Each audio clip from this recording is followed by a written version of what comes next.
So you're getting ready to sell your car, you open up that important document drawer, and nothing. Your car title is completely gone. Yeah, it is an absolute gut punch of a feeling. A missing title stops vehicle sales dead in their tracks and just creates this massive, frustrating cloud of legal ambiguity. Welcome to The Explainer. Today, we're acknowledging that overwhelming stress of losing your South Carolina car title, and we're going to give you the exact step-by-step knowledge you need to get it back. Let's just validate that frustration right off the bat, okay? In South Carolina, it is completely illegal to sell a vehicle without a valid certificate of title. You literally cannot transfer ownership without it.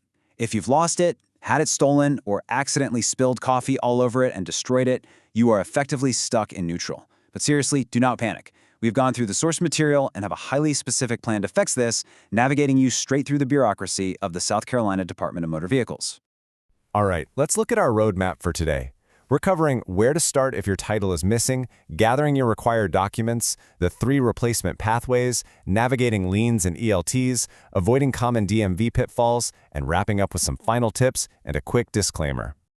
Okay, Section 1. Missing title? Start here. First things first. When you march into the DMV, you aren't actually asking for a new title. You are applying for a duplicate title. That's the official term for the replacement certificate. Now, there is a super important constraint you need to know right out of the gate. You absolutely cannot request a duplicate if a title was already issued for that exact same vehicle within the last 30 days.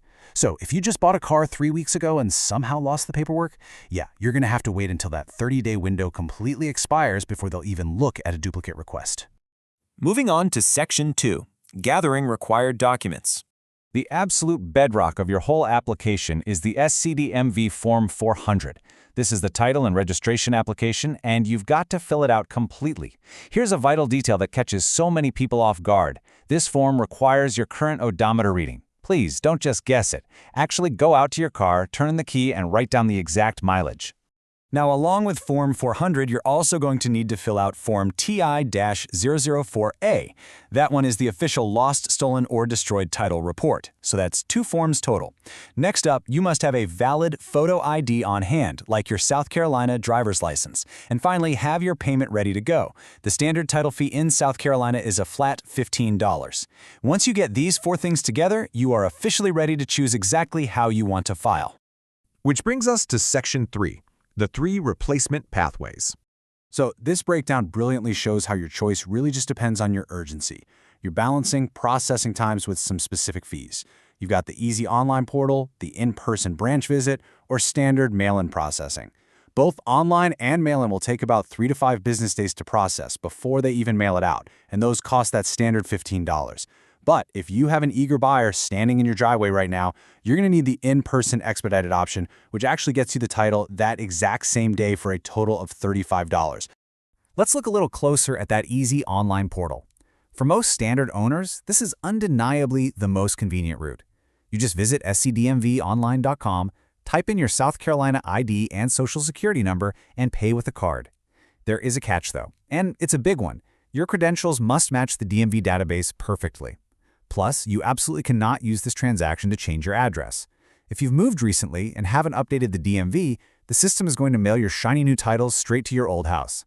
Like we mentioned, if you're in a massive rush and need a title printed over the counter on that exact same business day, an in-person branch visit is your only real option. This is going to set you back $35 total. That covers the standard $15 fee plus a $20 expedite fee. But hey, you walk in with your Form 400, your TI-004A, and your ID, and you get to walk right out with your physical title in your hand. Let's jump to Section 4, Navigating Liens and ELT. Here is a curveball. If you are currently making monthly payments on your car, you likely don't even have a physical title to lose in the first place. South Carolina uses an electronic lien and title system, often just called ELT. This means if you have an active auto loan, your title is 100% digital. It exists purely as data controlled by your lender and the SCMV. The state routes control over to the lien holder just to protect their financial interest. So, how do you actually get your hands on it? Well, when you finally make that glorious last payment and satisfy the loan, your lender electronically messages the DMV. The DMV's system then automatically marks your lien as satisfied. Only then is a physical paper title printed and mailed out to you. If you paid off your car a while ago and never got a title in the mail, you might actually need to contact your lender to make sure they officially release that electronic lien. Section 5. Avoiding common DMV pitfalls. Okay, this is one of the most critical takeaways from the guidelines. For physical forms, the DMV is incredibly strict. They have a zero-tolerance policy for application errors. If you write down the wrong VIN number, you cannot just scratch it out. Do not even think about using whiteout or correction fluid. If you make a tiny mistake on Form 400 or the TI-004A, you literally have to print out a brand new, blank form and start completely over. Any erasure means an automatic rejection. Interestingly enough, that easy online portal we talked about, despite being super convenient, it has some pretty severe restrictions on who can actually log in and use it. The system will completely reject you if the vehicle is held in a trust or if there's a custodian listed on the title. Also, if your vehicle carries a non-rebuildable brand on its record, you're locked out of the online system. For any of those complex situations, you're going to have to handle it in person or by mail. Another massive hurdle for the online portal is joint ownership. You've got to carefully check exactly how the ownership is listed on your registration. If 2 people own the car and it says John and Jane, a maximum of 2 owners are allowed to use the online portal, and both of you must be present to enter your information. But if the relationship is John or Jane, multiple owners are allowed and only one person needs to enter their information to request the duplicate. It is a tiny, tiny grammatical difference, but it completely changes the rules you have to follow. Finally, Section 6. Final tips and disclaimer. If you decide to go with the mail-in pathway because you aren't in a rush, you have to be super careful with your payment method. Ensure you use a check or a money order made payable strictly to SCDMV. Do not mail cash under any circumstances. They won't accept it. On the flip side, if you use the online portal, they only take debit or credit cards, specifically Visa, MasterCard, Discover, or American Express. Now, what if you're out of town and you need a friend or family member to run to the DMV and pick up that $35 same-day expedited title for you? The DMV is not just going to hand it over to them. If you're sending a third party, they must carry specific authorization paperwork. A business representative is going to need Form MV-80, while a private individual picking it up for a friend or family member needs Form MV-80A. Without those specific forms, they are getting turned away at the counter. Just as a quick reminder, this explainer is strictly for educational purposes to help you understand the source material.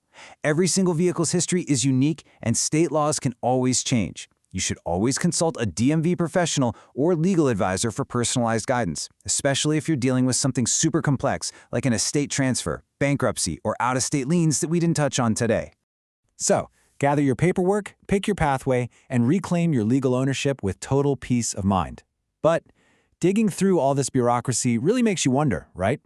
As our entire lives become increasingly digitized, are paper titles soon going to become a relic of the past entirely? Or will the physical document always reign supreme?